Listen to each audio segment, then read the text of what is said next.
So the National Coronavirus Command Council has retained lockdown restrictions in this country at adjusted level 1. It says health officials warn of transmission risks that are associated with super spreader events as the holiday season kicks in. Meanwhile, infections largely driven by the highly transmissible Omicron variant have now breached the 24,000 mark, at least in the last 24 hours alone. The South African Medical Association's Vice Chair, Dr. Mvuyisi Mzukwa, joins us now via our video link on, I guess, his take and ways through which we could avoid cluster outbreaks. And Doc, it's great to have you on the program as always. Thanks indeed for making time. I wonder if I can just get firstly your take on that decision to keep us on lockdown level 1. Do you reckon the data supports this decision? Good morning, Ayanda, and good morning to your viewers, and thanks for having us in your program. Ayanda, I agree with the Command Council. There is no rush to, impose further restrictions. We think that it is not supported by any evidence because remember, we're trying, to ease pressure on the healthcare system, but the system is not under pressure at the moment. But also the spread that is out there in the communities, even though it is worrisome, but it does not translate to pressure in the system. So I do think that it is important that we balance the livelihoods and obviously the health of the nation. So it's important that we adhere to the non-pharmaceutical interventions that regard. Yeah, it's interesting what we're seeing now, right? Because we haven't actually been able to explain it fully. We've seen over 24,000 additional infections in the last 24 hours, a test positivity rate above 30%, but it's not translating necessarily, as you've rightly put it, in hospital admissions. I mean, are we any closer to being able to decipher why that is, especially in a context where there were real concerns around the unpredictability of something like the Omicron variant? Well, there are many confounding factors there, Ayanda.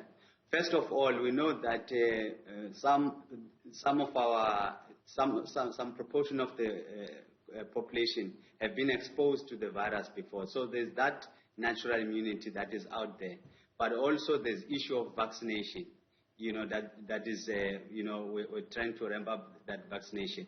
But honestly, so far, like you said, it does not translate to pressure in the system. So we wouldn't say that the Omicron is less virulent than the other variants, but these other issues that I've raised now are the ones that make us think that we may not see pressure in the system in terms of admissions. That said, we do see studies coming out suggesting to us that younger people and those who are unvaccinated are still at a higher risk of actually landing up in hospital. What do we make of that? That's correct. That is why we keep urging our communities to go out there and get a vaccination, because, like you said, more than 70% of admissions are due to unvaccinated individuals. So it's important that we encourage citizens, we encourage society to go out there, get that jab, so that at least you get some immunity. You would understand that children, they haven't really got vaccinations, COVID vaccinations at that time. So you'd expect some form of, admissions in terms of children, because there are some who are having underlying medical conditions. If you've got a lot of them, because remember this virus is more transmissible. So it would ultimately get to those who are vulnerable in numbers. But overall, children are still less likely to get infections compared to the adult population. Right.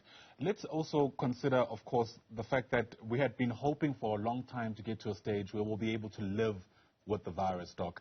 Typically speaking, anybody who sees 24,000 additional infections in one day has the knee-jerk reaction of being alarmed, but in a context where perhaps that doesn't translate into more of a burden on the hospital system, are you getting a sense that we're finally getting a glimpse of what living with COVID-19 might actually look like? Well, I think that's what we should have done even in the first place, to see, the second wave and all these things. We should have started taking lessons from the first wave. that we are here to stay with this virus, and we need to have ways of being able to live to the new normal,